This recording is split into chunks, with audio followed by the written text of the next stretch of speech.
Hi, welcome to our channel where we share the most intriguing stories. When a war-hardened veteran retreats to a remote mountain cabin for peace, he doesn't expect to face his most dangerous enemy yet, a power-hungry HOA president with a taste for control and a network of corruption. What begins as nuisance becomes a war for survival.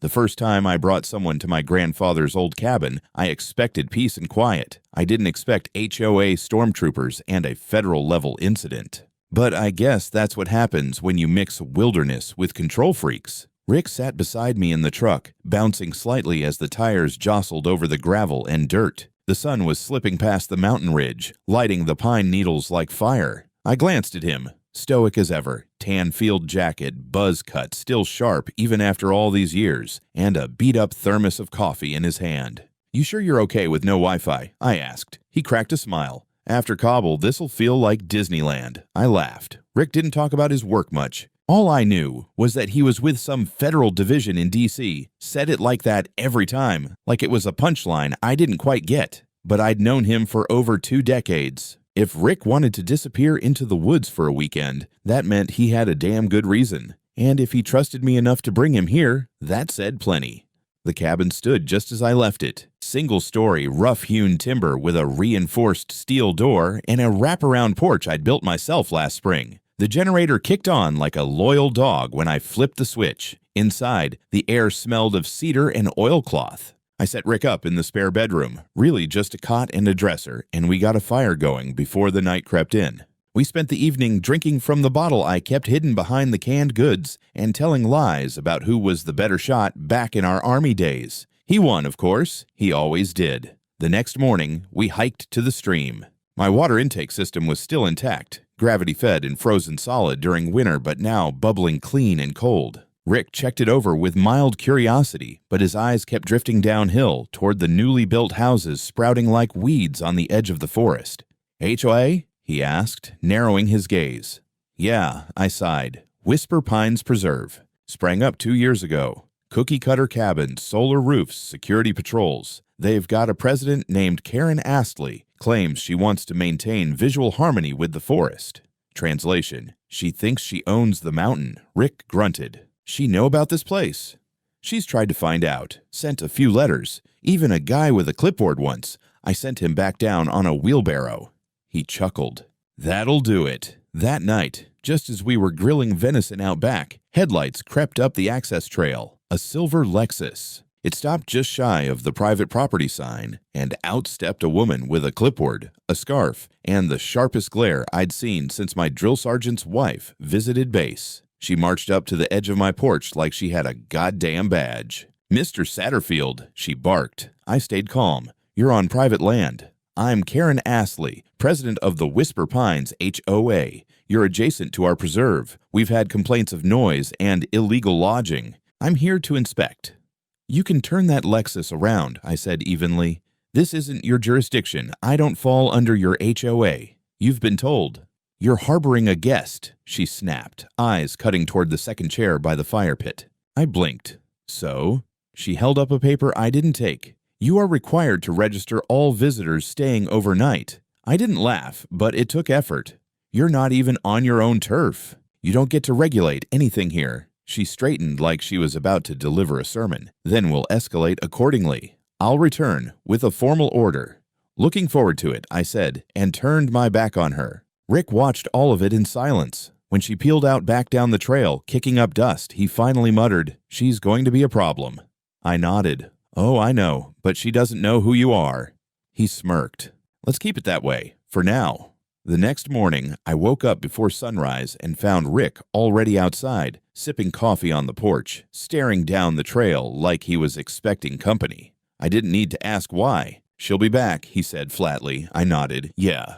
Probably with backup this time." We spent the morning working on some overdue cabin maintenance, reinforcing the fence, checking the generator, tightening hinges on the gate at the bottom of the road. Rick didn't say much, but I noticed how his eyes kept scanning the tree line, like muscle memory from too many deployments. And sure enough, just before noon, we heard the crunch of tires on gravel. This time, it wasn't just a Lexus. It was 2 SUVs, blacked out, crawling up the access road like they owned the place. One had tinted windows and a spotlight. The other had Whisper Pines Patrol, stenciled in silver across the side, like a parody of real law enforcement. Rick and I stood our ground as 4 people got out. 3 in matching security uniforms, 1 in heels and a bright green blouse. Karen, she strutted forward with a look of smug triumph, like this was her moment to deliver justice. "You are warned," she announced, waving a folder. Per Section 3.7 of the Whisper Pines Residency Agreement, all adjacent dwellings must submit guest records for overnight stays. You have refused compliance. "You have no jurisdiction here," I said. "This is private, unincorporated land. I am not, and never have been, a member of your HOA," she scoffed. "That doesn't mean you can ignore community standards. Your proximity places you under visual compliance. We have authority to inspect for public safety." Rick stepped down off the porch slowly, arms folded. "Lady, this isn't Baghdad. You don't send armed patrols to someone's home because you don't like the guest list." One of the guards stepped forward, hand near his belt like he thought he was somebody. Rick stared at him until the guy faltered. Karen turned on Rick. "And who exactly are you?" "None of your business," he replied. "I'll call the sheriff." "Please do," I said, "and make sure to tell them you're trespassing on land clearly posted as private." That poked her ego. Her face twisted into something brittle and furious. She spun on her heel, waved her crew back, and stormed off to her SUV. The others followed, glancing back once or twice like they weren't entirely convinced this was a good idea. As soon as they pulled away, Rick exhaled. "She's testing boundaries." "No kidding.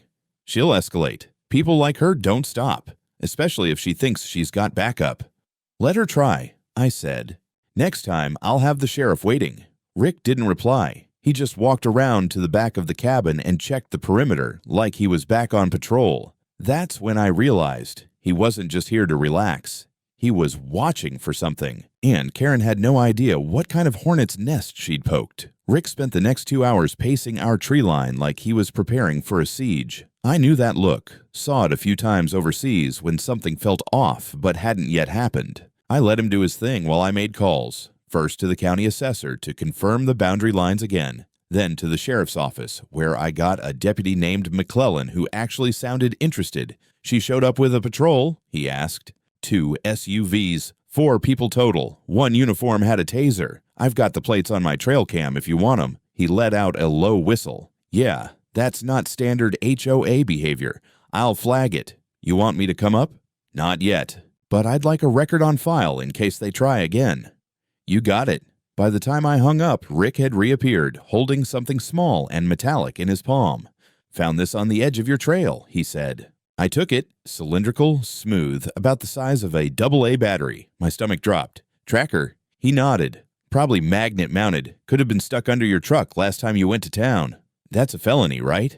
"In your state?" "Definitely." We both looked down the hill where the HOA homes clung to the edge of the forest like ticks. Karen had gone from nuisance to full-on invasive. This wasn't about compliance anymore. It was surveillance, territorial control, paranoia. Rick turned the tracker over in his hand.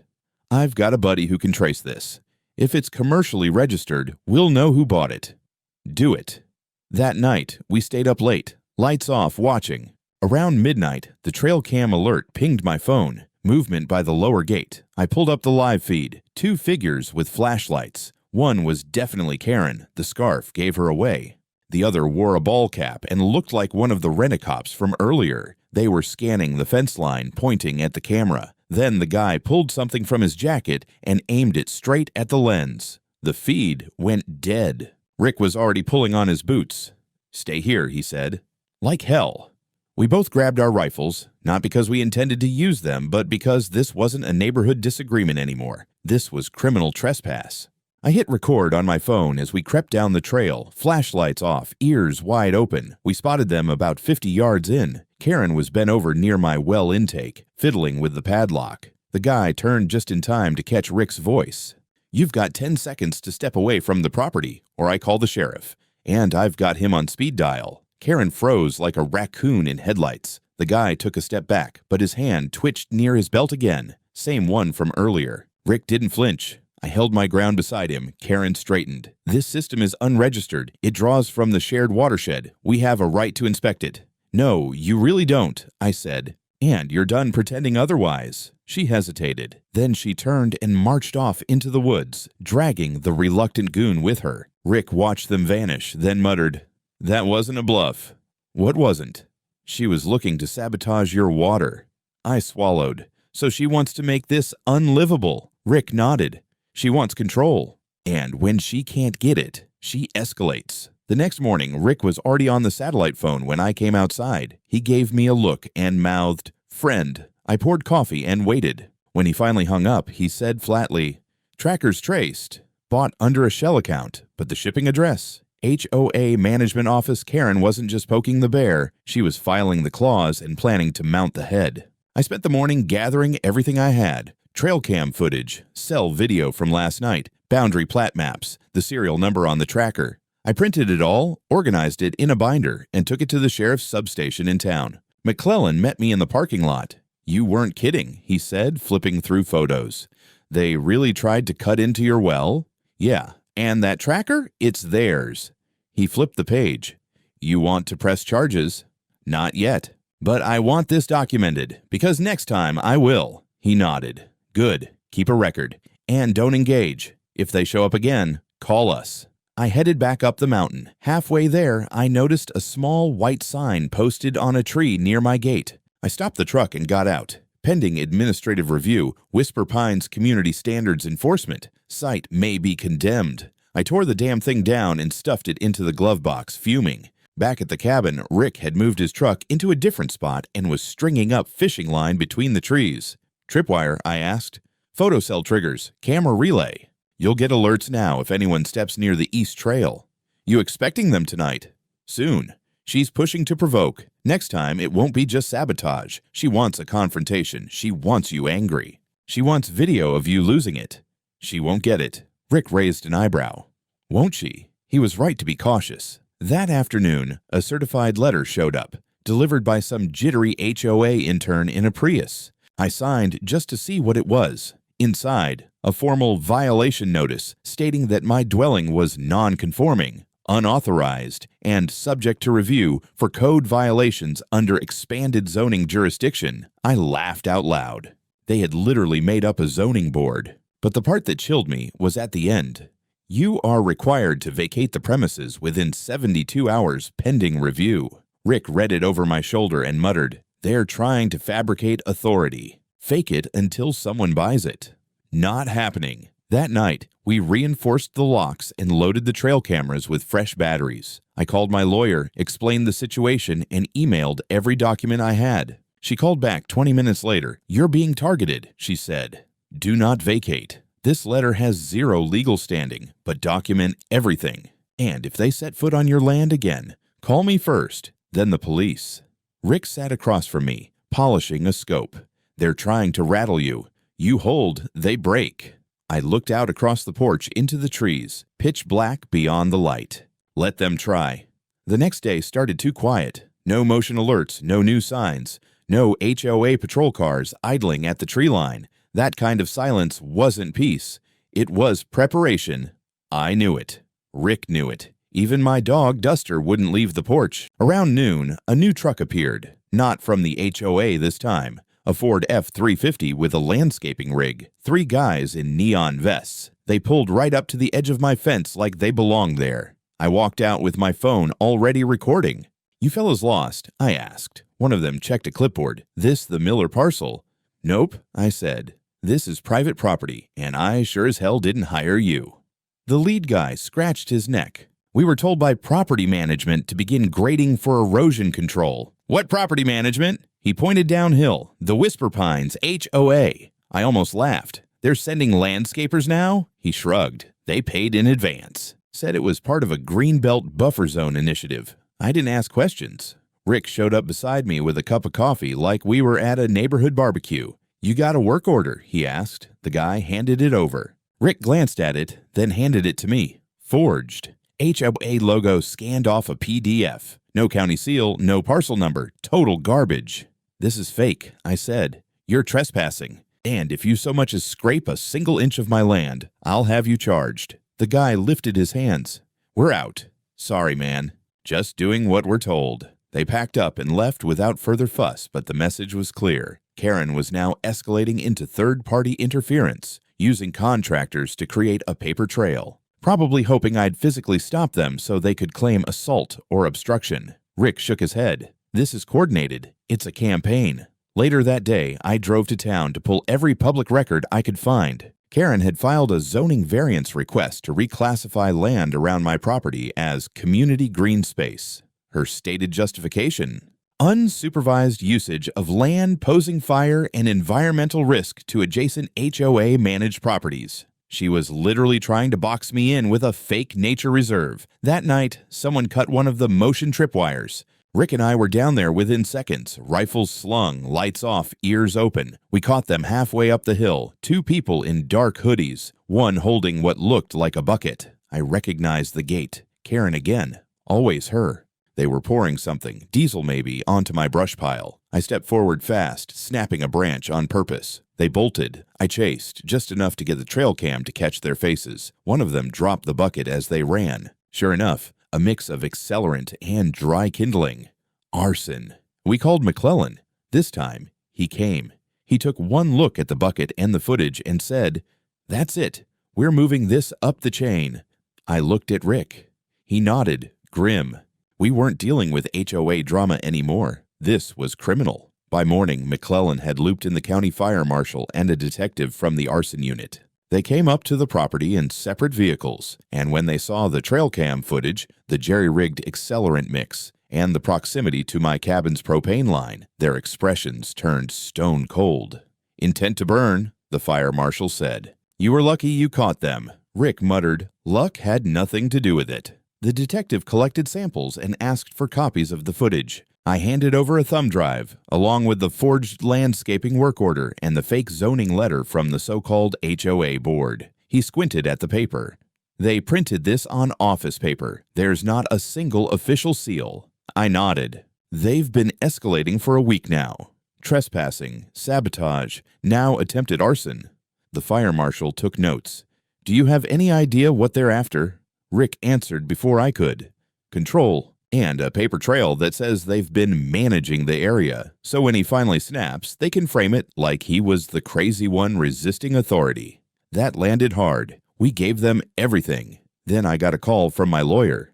"You've got a strong case," she said, "but don't wait. File an emergency injunction against Karen and the HOA. Restraining order, property boundary reinforcement, all of it. This is no longer a nuisance. It's a coordinated campaign to harass and endanger." So I did. By late afternoon, my attorney had filed the paperwork. A judge issued a temporary restraining order against Karen Hale and any acting member of Whisper Pines HOA, prohibiting them from stepping within 500 feet of my land. We served them electronically and by courier. Rick watched the process server drive off and said, "That'll go over real smooth."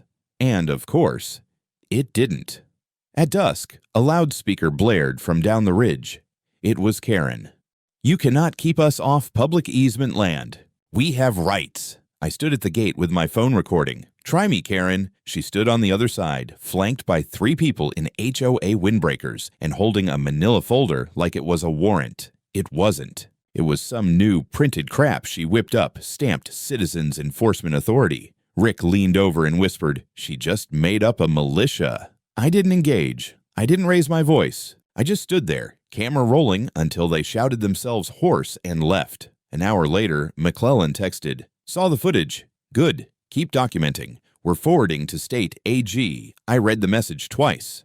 This had just become bigger than local law. The next morning, I woke up to the sound of an engine grinding its way up the hill, slow, heavy, deliberate. I looked through the front window and froze. It was a flatbed tow truck. Behind it, a black SUV with tinted windows. Not HOA. Not county. Rick appeared at the door with binoculars. That's state. Sure enough, when the SUV stopped, a man in a charcoal suit stepped out, adjusted his tie, and made his way up my path with a briefcase in one hand and a badge clipped to his belt. "Mr. Devereaux?" he asked. "Yep." "James Coulter, Arizona Attorney General's Office, Environmental Crimes and Community Corruption Division." Rick whistled low. Coulter wasn't smiling. "May I come in?"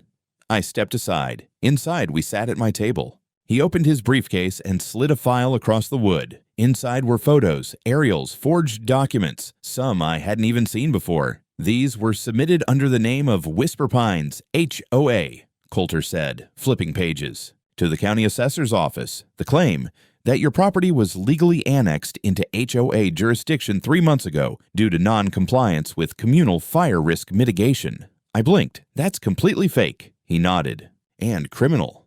He laid out the charges they were preparing: fraud, forgery, conspiracy to commit land theft, misuse of public zoning channels, one charge after another. I asked the only question that mattered. And Karen. He looked me dead in the eyes. We have her voice on tape threatening to burn down your outbuilding. We have trail cam footage placing her on the property at night. And now we have paper evidence showing she filed falsified maps. He leaned back. She's going down. But we need a few things from you. I gave him full access to every recording, trail cam archive, timestamp, and even the zoning counter reports I'd printed out last week. Rick added his own footage, including a long-range video of the night Karen shouted through the loudspeaker. Coulter smiled for the first time. This is airtight. That night, we got confirmation. The AG's office had raided the Whisper Pines HOA office and seized boxes of documents. Karen's name was all over everything.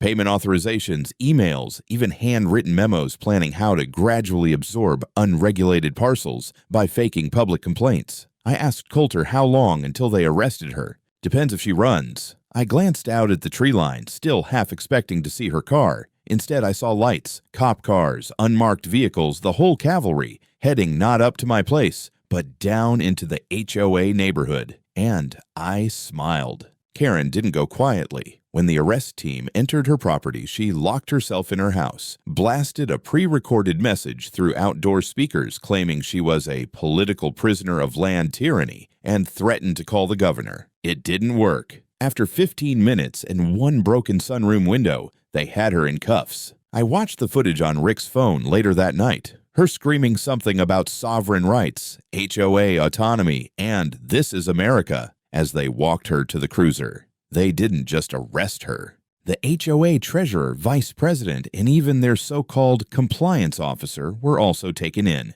The AG's team had uncovered a full-on scheme, manipulating local zoning committees, faking code violations, using community dues to fund fake legal operations. Meanwhile, I was left to pick up the pieces. The restraining order was extended into a permanent no-contact ruling. The state seized Whisper Pines HOA's charter. By week's end, they were officially dissolved. But that didn't mean the drama was over. 2 days later, I got a visit from a woman in a blue sedan who claimed to be a neutral land trust agent, offering to buy my cabin on behalf of concerned neighbors wishing to stabilize the region. I laughed in her face. "You mean Karen's friends?" She flinched but didn't deny it. I declined the offer, told her to leave, and made sure to file a report with Coulter's office just in case. Rick helped me install an automatic perimeter alert system and replace 2 trail cams that had mysteriously gone dark during Karen's final weeks of meddling. We spent a good hour out on the ridge drinking coffee and listening to the silence. Finally, Rick said, "It's over." I nodded. Then my phone pinged. It was a news alert. Local HOA president indicted in statewide land fraud scheme. Karen's mugshot was front and center. She looked stunned, hair wild, expression like she couldn't believe it was happening to her. I sent it to Rick. He just laughed and raised his mug. "To justice." I should have known better than to think it was truly over. When someone like Karen goes down, there's always fallout, especially when you've exposed a whole network of arrogant, entitled parasites clinging to the illusion of control. A week after Karen's arrest, I came back from a supply run to find a FedEx envelope propped against my gate. No return address. Inside, a stack of papers with embossed headers, legal jargon, and 3 names I instantly recognized: Sharon Givens, Daniel Creel, and Mike Strohmeyer, all former HOA board members, all freshly unemployed and very, very bitter. They were suing me. Each suit was nearly identical, as if they'd all been written in the same smoky office by the same bottom-shelf lawyer. They accused me of defamation, coercing unlawful arrest, cyberstalking, and even illegally rejecting community outreach programs. One of them had the audacity to claim I sabotaged a public resource initiative, apparently stopping them from Illegally taking over my land now counted as sabotage. At first, I laughed. Then I called my attorney, Grace Mendez, a sharp, no-nonsense woman who once sued a telecom giant into bankruptcy. She didn't laugh. "These are SLAPP suits," she said flatly. "Strategic lawsuits against public participation. It's classic harassment. They want to drag you through legal hell to make you back off." I didn't even hesitate. We hit back. Full force. Grace filed anti-SLAPP motions in record time, but she didn't stop there. She attached requests for damages, monetary penalties, legal fees, and additional sanctions for court abuse. Within 48 hours, we were on the docket for a preliminary hearing. And then, something unexpected. A call from James Coulter, the AG investigator. "They're targeting you as a whistleblower," he said.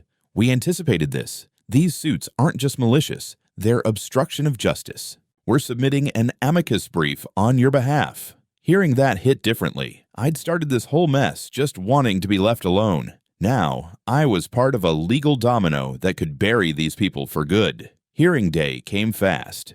The courtroom wasn't big, but it was packed. Reporters in the back, HOA members pretending to be concerned citizens, and my personal favorite, Daniel Creel, pacing the hallway like he was about to present a TED Talk. They tried to look confident. But once the judge started grilling their attorney, the same guy for all three, their smirks dissolved. "You're alleging defamation?" the judge asked. "Against a man who submitted video and audio evidence to law enforcement as part of a criminal investigation." The lawyer stammered something about community dynamics. The judge stared at him. "You're wasting this court's time." And then, like thunder, he dismissed all three suits, with prejudice. But he wasn't finished. He leaned forward and said, "I am referring all three of your clients to the State Disciplinary Board for perjury review. And if I find out you coordinated these filings to interfere with an ongoing investigation, I'll see to it you're sanctioned too." Security escorted Mike Strohmeyer out when he tried to argue. Grace and I stepped out of the courthouse into the bright Arizona sun. She was calm as ever. I, on the other hand, was buzzing with adrenaline. Rick was waiting with his truck across the street. As I climbed in, he handed me a warm churro. "So," he said casually, "what's next?" I looked down the road that led back to my land. We end this. A week after the courtroom massacre, my land was finally quiet again. No letters, no trucks, no HOA reps. The fence stood where it always had. The cabin untouched. Even the coyotes had returned to their usual nighttime routines. It felt strange, like I'd fought off a plague but was still bracing for one last cough. But it wasn't over. Not yet. Coulter called again. His tone was different, energized. "The audit's complete," he said. "We traced financial transfers from Whisper Pines HOA to two local officials, county zoning, and the fire inspection office. Both got consulting fees through a dummy LLC owned by a woman named Cheryl. Karen's sister," I muttered. "Of course. They raided her home the same morning. Found receipts, burner phones, 2 laptops, and a locked metal box full of notarized but forged documents, including one zoning map that showed my land labeled as Community Expansion Reserve. They'd planned the takeover long before I moved in. Coulter added me to the witness list for the grand jury. I didn't hesitate. I showed up with everything I had: call logs, photos, copies of emails Rick helped me recover from Karen's cloud backup. I told them everything. The trespassing, the vandalism, the threats, the bribes, the false police reports. The jury didn't even deliberate long. The final count, 13 felony indictments. Karen, already locked up awaiting trial for trespassing and conspiracy, now faced racketeering and forgery. Her bail was revoked. 2 of her board members took plea deals. One turned witness, spilling everything, including a secret deal Karen had with a local contractor to redevelop the unincorporated parcels by driving out isolated landowners like me. I sat in that courtroom a month later when the verdict was read. Guilty. All charges. Karen didn't even look at me as they led her away in cuffs, but I could hear her muttering something, probably to herself, maybe to the ghosts of her collapsing empire. Judge handed her 10 years, no parole. Rick and I stood outside the courthouse again, just like before. Same sun, different weight. "You keeping the gate locked this time?" he asked. I grinned. "I'm building a second one." Electrified. Back home, I walked the perimeter of my land. No cameras, no surveyors, no HOA. Just me, the wind, the scent of cedar, and the faint sound of my own boots on gravel. I passed the spot where Karen's crew had once pounded a fake property marker into the soil. It was gone now. All that remained was a little patch of scorched grass and a half-buried screw. I knelt, pulled it out, and chucked it into the woods. Then I posted a new sign on the gate. Same style, bigger font, private property. Trespassers will be prosecuted. And underneath, just for good measure, I added another, not an HOA member, never will be.